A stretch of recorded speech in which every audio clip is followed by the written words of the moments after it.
নমস্কাৰ, এটা নতুন ভিডিঅ'লৈ আপোনালোকক পুনৰবাৰ স্বাগতম জনাইছোঁ। আশা কৰোঁ আপোনালোক সকলো ভালে কুশলে আছে আৰু ময়ো ভালে আছোঁ।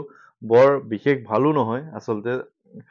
যাবলৈ ওলালোঁ উজনি অসমলৈ আকৌ ৩-৪ দিনীয়া যাত্ৰাত, কিন্তু ইফালে হৈ গ'ল ৰাতিপুৱা এই জ্বৰ হ'লে যে ওলাই এনেকুৱা, আমাৰ ইয়াতে জ্বৰসুম বুলি কোৱা হয়, এনেকুৱা ওলাইছে। ৰাতিপুৱা দেখিছোঁ কি হ'ব এতিয়া, কিন্তু যিহেতু সকলোকে কথা দিলোঁ সেইকাৰণে যাবলৈ ওলাইছোঁ। আচলতে জ্বৰ নহয়, তথাপিও মানে এইটো ওলাইছোঁ আৰু ভিতৰি চাগে জ্বৰ আছে কিবা। বাৰু যি কি নহওক, আপোনালোকৰ কাৰণে যাবলৈ ওলাইছোঁ আকৌ। আৰু চাগে উজনি অসম এইবাৰ চাগে প্ৰায় শেষ যাত্ৰা বুলিয়ে ক'ব লাগিব।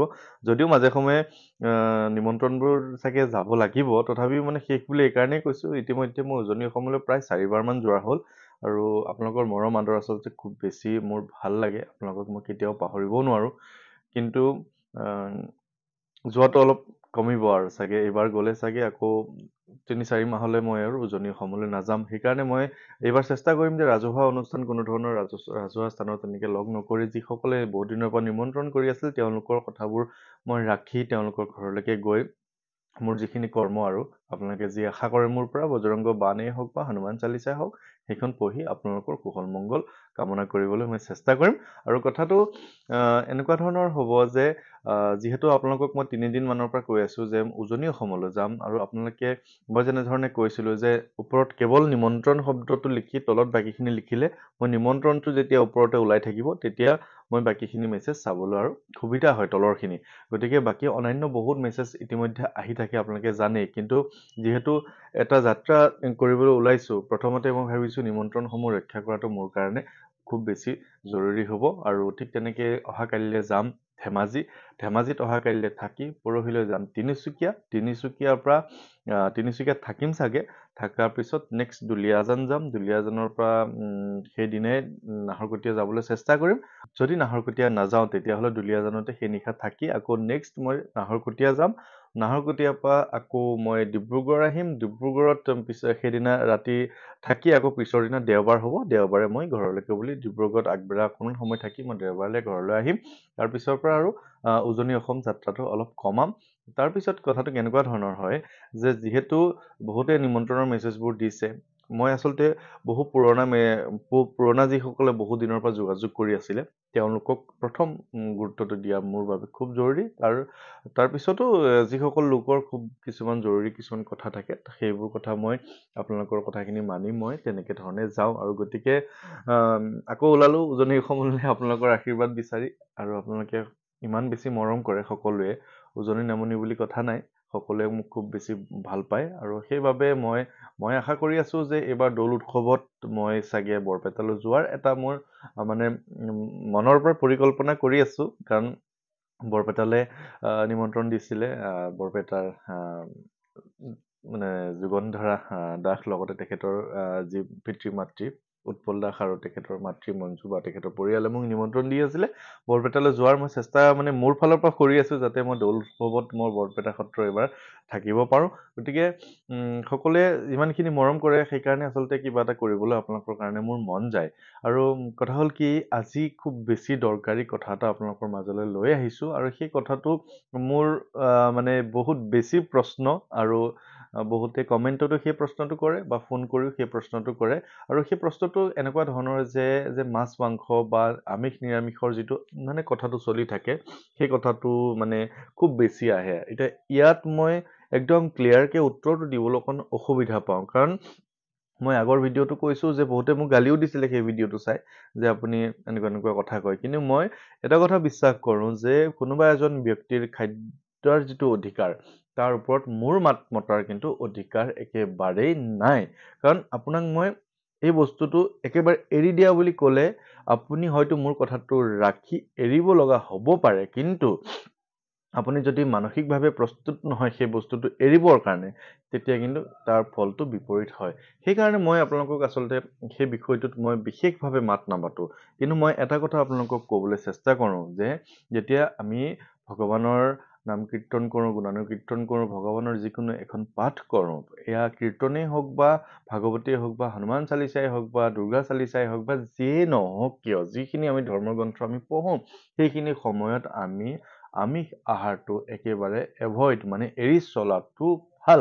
এতিয়া কথা হ'ল যে আমিতো সদায় হনুমান চালিচা পঢ়ো সদায় হনুমান চালিচা পঢ়িলে আমি কি জীৱনভৰৰ কাৰণে আমি সেইটো এৰি দিব লাগিব নেকি তেনেকুৱা এটা প্ৰশ্ন কিন্তু এই কথাটো মই এনেধৰণে উত্তৰ দিম যে মই আগতেই কৈছো যে আপোনাক মই খাদ্য অধিকাৰৰ ওপৰত কথা কোৱাৰ মোৰ অধিকাৰটো যিহেতু নাই গতিকে মই আপোনালোকক এটা কথা ক'ম যে আমি হনুমান চালিচা যেতিয়া পঢ়ো তেতিয়া আচলতে আমি নিৰামিষ ভোজী হ'ব পাৰিলে আমাৰ কাৰণে ভাল কিন্তু ইয়াতে কথা হ'ল যে যদি আপুনি ৰাতি কিবা তেনেকুৱা ধৰণৰ মাছ মাংস খায় আমিষ আহাৰ খায় পিছৰ দিনা যিহেতু আপুনি ৰাতিপুৱাহে হনুমান চালিচা পঢ়িব গতিকে আপুনি খোৱাৰ পৰা উঠি নিজৰ যিটো পাঠ্যক্ৰম কৰি আপুনি গা পা ধুইহে হনুমান চালিচা পঢ়িব গতিকে সেই ক্ষেত্ৰত মই কওঁ যে সেই কথাটোত আপুনি গোটেই জীৱনৰ কাৰণে আপুনি আমিষ আহাৰ এৰি দিয়াৰ প্ৰশ্নটো নাহে যদি আপুনি দুপৰীয়া কিবা কাৰণে খাব লগা হ'ল যদি আপুনি সন্ধিয়া পঢ়িব লগা হ'ল তেতিয়া কি কৰিব তেতিয়াও যিহেতু আমি সন্ধিয়া সময়ত যিটো গা পা ধোৱাৰ এটা নিয়ম আছে ঠিক তেনেধৰণে গা পা ধুই উঠি আমি হনুমান চালিচাখন পঢ়াটো মোৰ মানে বোধৰে ভাল মই কিন্তু আগতেই কৈ দিছো যে আমিষ আহাৰ একেবাৰে এৰি দিব পাৰিলে আমাৰ বাবে ভাল কিন্তু মই এই কথাটো কৈ আছো যে আপোনাৰ খাদ্যাভ্যাসৰ ওপৰত মোৰ অধিকাৰটো নাই গতিকে তেনেধৰণে কৰিব যিসকলে নাখায় তেওঁলোকৰ কথাটো একেবাৰে সুকীয়া কিন্তু আমি যিহেতু খাওঁ গতিকে আমি খোৱা লোকসকলে কিন্তু এৰি দিব পৰাটো একদম ইনষ্টেণ্টলি এৰি দিয়াটো আমাৰ কাৰণে অলপ জটিল আগতে মই সোমবাৰে নিৰামিষ আহাৰ খাইছিলোঁ এতিয়া মই হনুমানজীক যেতিয়া ব্ৰত কৰিব লৈছোঁ হনুমানজীক যেতিয়া মানিব লৈছোঁ তেতিয়া মঙ্গলবাৰ আৰু শনিবাৰ এই দুটা বাৰ মই জইন কৰি লৈছোঁ মোৰ নিজৰ কথাটো কৈছোঁ তাৰমানে মই 3 দিন একেবাৰে নিৰামিষলৈ গুচি গৈছোঁ গতিকে যেতিয়া মই 3 দিন পাৰিছোঁ এবছৰ পিছত মই হয়তো আৰু 5 দিন পাৰিম তাৰপিছত আৰু 2 দিন পাৰিলে দেখোন লাহে লাহে আমিষলৈ কথাটো আমাৰ নোহোৱা হৈ যাব আমি নিৰামিষভোজী হৈ যাম সেই কথাটো অকণমান বেলেগ কিন্তু মই যদি আজি আপোনাক কৈ দিওঁ যে আপুনি আজিৰ পৰা হনুমান চালিচা পঢ়িবৰ কাৰণে আপুনি আপুনি এৰি দিয়ক কাষৰ ঘৰত বিয়া চলি আছে বা আপুনি বিয়া খাবলৈ গৈছে কাষৰ প্লেটখনত কোনোবাই মাছে মাংস খাই আছে আপোনাৰ যদি মনলৈ কিবা কাৰণে ভাৱটো আহিল যে তেৰি মই এৰি নিদিয়া হতেনেই ভাল আছিল ইমান ধুনীয়া ইয়াত খুৱাইছে এই যে মনলৈ যিটো ভাৱ আহিল সেই ভাৱটোৱে কিন্তু আপোনাৰ এই ইমান দিন এৰি দিয়াৰ যিটো আপোনাৰ মানে এৰি দি আপুনি হনুমান চালিচা পঢ়িছিলে ভগৱানক স্তুতি কৰি আছিল তাৰ ফলটো কিন্তু আপোনালোকে কিন্তু নাপায় সেইকাৰণে মই কৈছো যে নিজৰ মুখখন যদি বা নিজৰ জিভাখন যদি আপুনি সামৰিব পাৰিছে বা একেবাৰে যদি এৰিব পাৰিছে তেনেহলে ভাল কথা আৰু যদি নোৱাৰে তেনেধৰণে কৰিব কিন্তু সংকল্প যদি লয় যদি আপুনি সংকল্প লৈ হনুমান চালিচা পঢ়ে যিমান দিনলৈ সংকল্প লৈ আপুনি পঢ়ে সম্পূৰ্ণ নিৰামিষ আহাৰ কিন্তু আপুনি গ্ৰহণ কৰিব লাগিব ঘৰখনত সকলোৱে কেৱল আপুনি নহয় ইয়াতে প্ৰশ্নটো এনেকুৱা আহে যে মোৰ ল'ৰাটোৱে কোনো কাৰণে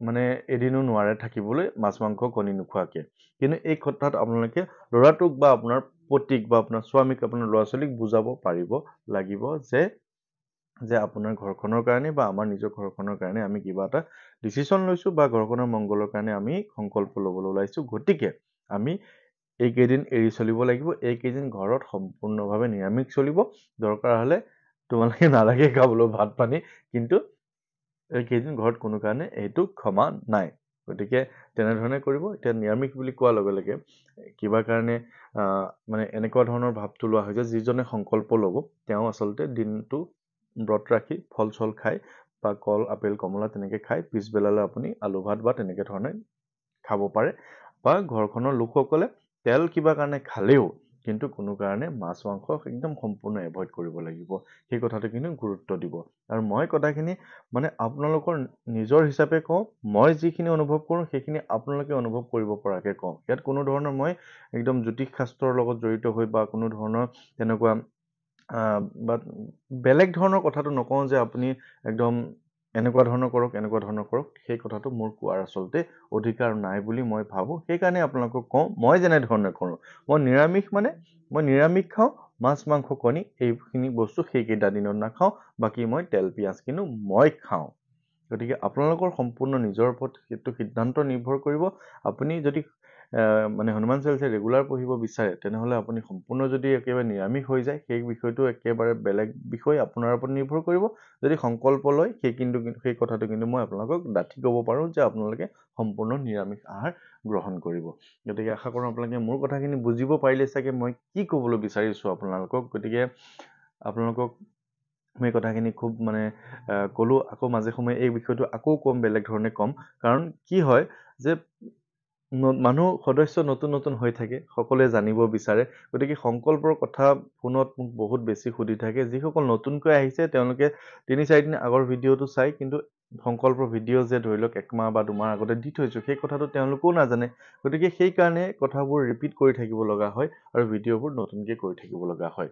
গতিকে আশা কৰোঁ আপোনালোকে ভিডিঅ'টো ভাল পালে, আৰু অহা কালিৰ পৰা উজনি অসমত আপোনালোকক সকলোকে লগ পাম, আৰু তাৰ পিছত আকৌ নামনি অসমলৈ যাম। গতিকে সকলোৰে কুশল মংগল কামনা কৰিছোঁ। আপোনালোকে মোৰ আশীৰ্বাদ কৰিব, যাতে ময়ো এই যাত্ৰাটোত আপোনালোকৰ সংগী হিচাপে আগবাঢ়ি যাব পাৰোঁ। আপোনালোকক এটা শুদ্ধ পথ দেখুৱাত যাতে মোকো ভগৱানে সহায় কৰে, তাৰ কাৰণে আপোনালোকে মোক সদায় আশীৰ্বাদ কৰি যাব। ধন্যবাদ। সকলো ভালে থাকিব।